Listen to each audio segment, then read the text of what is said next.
Today's video topic, which is Autowire in Spring. So basically Autowire is an important feature which we are using in that Spring framework. That means we don't need to perform or explicitly write a code to inject our dependencies. So it will just inject our dependency for that objects which is implicitly present. That means automatically Spring works for us to inject our dependencies. And in that we can say it also the internally implements the setters or constructor methods for the injection of dependencies. And when we are talking about the advantage of that, so basically when we are using the Autowire in Spring, so the advantages is that code reduce. That means our code size is must be small. So for that in dependency injection, we must have to write a certain amount of code. For that Autowire, we don't need to explicitly write a code. Spring also works for us. So that means the benefit of that Autowire in Spring. And when we're talking about the disadvantage of that, so basically when we are using the Autowire concept in that Spring framework, so basically in that the programmer don't have the control on that code, or that Autowire, whatever the auto-wiring we are doing by name by type. So the programmer don't control on that. So these are some advantages, disadvantages. And we can also say that uh, our auto wiring we cannot use for the primitive and string value. So these are the most disadvantages, I think, both two.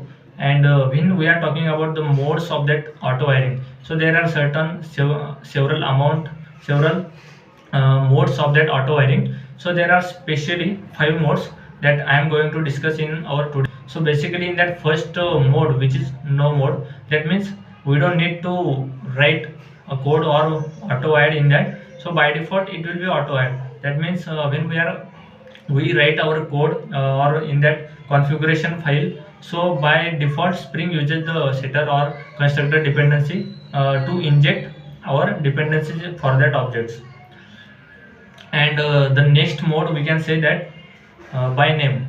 So basically by in that by name we can say that our name of the class, or we can say the bin name, we are auto wire through the same as the bin name. That means our auto wire name and bin name must be the same. So in that we can say it is a auto wired by name.